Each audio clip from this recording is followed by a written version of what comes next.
Alright, so here's a quick video on how to knock out the background and make it a blur in your Final Fantasy XIV screenshots. Now this is not a picture of Final Fantasy XIV that I'm using here, but it'll get the job done. So first two tools you need. You need GIMP. I mean, you could use Photoshop, but this guide is for GIMP and it uses a GIMP specific plugin. The plugin in question is Focus Blur, which there will be a link to download in the description. To my knowledge, it is Windows only. I'm sorry if you are on Linux or Mac, but I did notice a .exe file in there, so I believe the plugin is Windows only.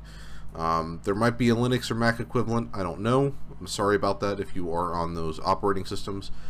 But here's the guide. It's actually quite simple on how to do a focus blur with this plugin in question.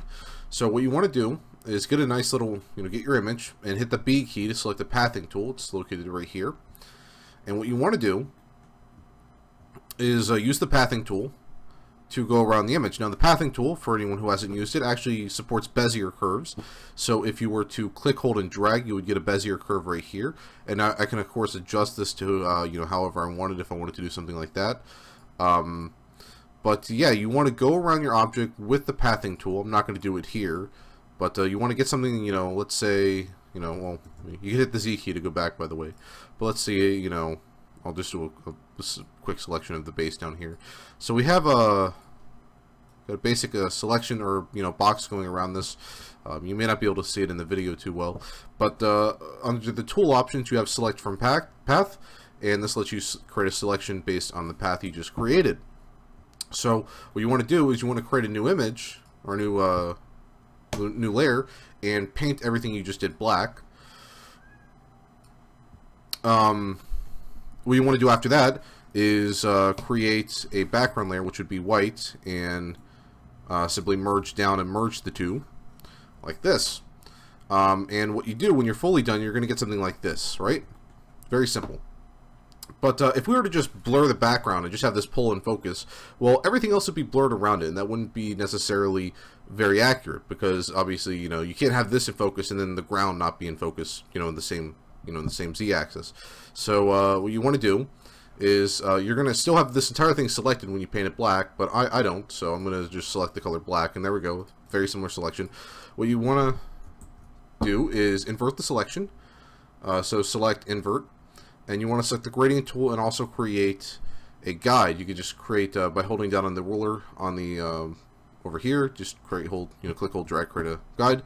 And you want to use the gradient tool. Make sure your colors are black and white, and you want to draw a gradient. Now the reason why we're doing this, I should have gone into this in the first place, is because you're creating essentially a mask for the focus blur. So anything black will not be in the focus, or will be in focus, and anything in white will not be in focus.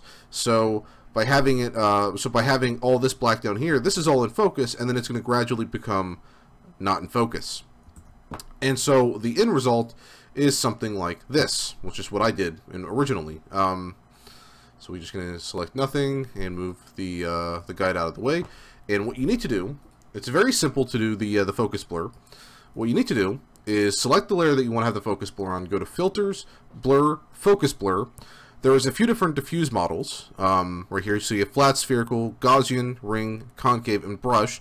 The brush is so you can have any kind of diffuse you want over the focus blur. So this could be, a bokeh blur if you had a bokeh brush in GIMP. So I'm going to use the ring because it's very noticeable. You see it creates a very noticeable blur. I'm going to select something like, I don't know, like a focus of 8. Then select the depth mask. This is what we just created, the depth mask. So you want to create the layer you just did that's black and white. And what you'll notice is if we render this, it's going to take a little bit of a second because I am recording this a little bit longer than it normally would have.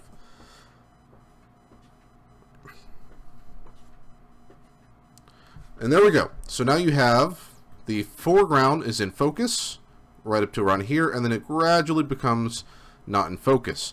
And so you can use this in 14 to create something like what I did here. And if I show you, this right here was what my mask was. You know, all the black is what you want in focus, and everything white isn't. There was no need for a transition because it's simply you're on a rock and there's no need for a transition. But you know, I could have done one had I so desired. So yeah, use this tool to create, you know, nice little tweaks to your screenshots and make them look pretty epic. Good luck.